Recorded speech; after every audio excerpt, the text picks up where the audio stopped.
Let's get into it. You're watching the Swagger Daily Brief, the news that matters to Black women in business and beyond. I'm your host, Fancy, and today we are covering political fire, economic reality checks, and a whole lot of culture. Let's go. Black federal officials are not going quietly. A group of current and former federal employees are pursuing legal action against that man's administration over what they're calling forced and unlawful departures from their positions. And while that fight plays out in the courts, over in state legislatures, Republican leaders in Louisiana, Tennessee, and South Carolina are moving fast to redraw voting districts. Critics say the goal is clear: dilute Black voting power, and they're using a recent Supreme Court ruling as the green light to do it. This is what it looks like when the attack comes from multiple directions at once. Watch this space. My thoughts? I sincerely hope you all are paying attention and that our leaders are I'm sorry, and that our leaders soon come up with the defense.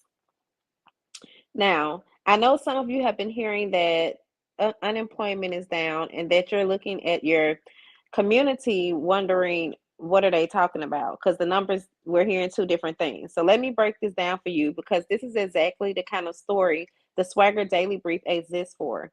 The overall national unemployment rate is sitting around 4.4%.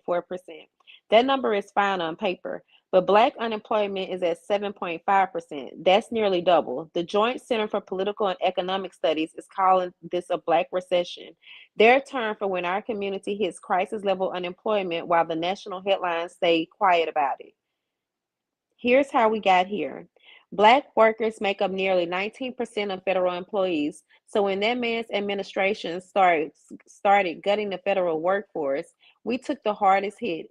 And manufacturing job losses from tariff fallout and the old last hired, first fired dynamic kicks in, and Black workers, often with less seniority, are first out the door. And the gender breakdown: of the roughly 260,000 prime age Black workers who lost jobs in 2025, about 200,000 were women. Black women are 14% of the female workforce, but absorb more than half of all female job losses. So no unemployment didn't go down for us. The national average went down. There's a difference, and that difference is a crisis. Please take note. My thoughts.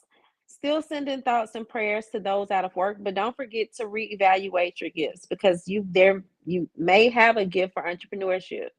Before we get into culture, let me remind you that our Live with SwagHer interview series is booking expert guests right now. If you are expanding, launching a new project, hosting an event, or just doing something that exemplifies Black girl magic, secure your spot for a small investment of $129.99. Inbox us ASAP. We only have 12 spots, so definitely let us know. Now for culture and entertainment. Angel Reese made her WNBA debut this week, and yes, we are watching. More on her season as it unfolds. My thoughts: I'm just wishing Angel much success, because I feel like she deserves it. People are always trying to criticize her. I'm happy for her. Now, Kevin Hart and Katt Williams. Last night at Netflix's Roast of Kevin Hart, these two officially ended a feud that's been going on since 2024. And if you didn't know the backstory, let me catch you up. It started with a straight comment Katt made about Shaquille O'Neal and a jab at Hart.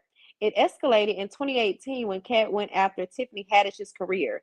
Hart defended her publicly and said on The Breakfast Club that Katt needed to stop blaming Hollywood and take responsibility for his choices. That line, it followed Katt for years. Then in January 2024, Katt sat down with Shannon Sharpe on Club Shay Shay for nearly 3 hours and called Hart an industry plant, claiming nobody in Hollywood had a memory of a sold-out Hart show, and that Hart arrived in LA with the sitcom deal and Soul Plane already locked in. Hart called it sad and kept it moving. What this feud really represented was bigger than two comedians. It was the ongoing cultural conversation about authenticity versus mainstream success. Katt built his reputation as the outspoken outsider. Kevin became the most commercially successful comedian on the planet. Their beef was a proxy war for how we talk about Black success in Hollywood. But last night, Kevin walked across that stage, extended his hand, and said, I'm offering you an olive branch of peace. I want to be a brother. I want to be a friend. They hugged. The crowd gave a standing ovation. And reportedly, these two are now talking about working together.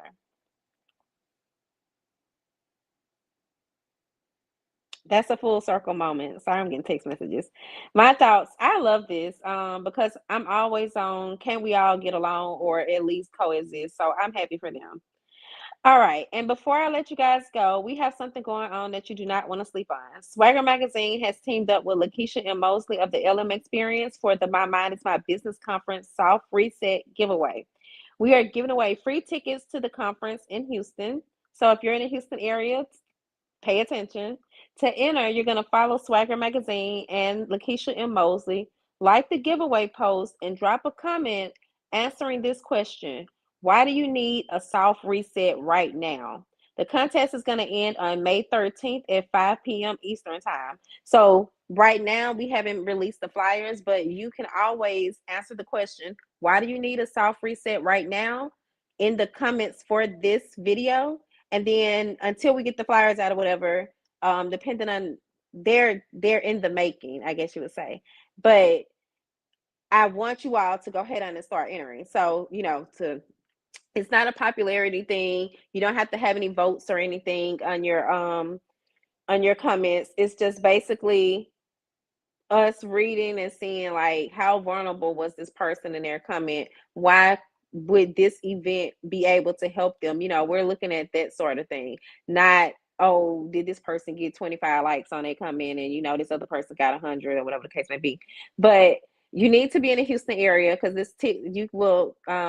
you can win tickets, but it's not gonna include travel or hotel stays. So it would be good if you're a winner of the local area, the Houston area. If you know someone in Houston, you can tell them about the giveaway. And all they have to do is answer the question, why do you need a soft reset right now, in the comments, and they can possibly win tickets. The person we choose as the top winner will receive 2 tickets, and then we're gonna do a second place winner, and they'll receive 1 ticket. So you got a chances to win. If you have any questions, you can always reach out to us via our inbox, or you can always email us at advertise@swagher.net. But I'm Fancy. This has been your SwagHer Brief. Thank you all for tuning in, and peace and blessings.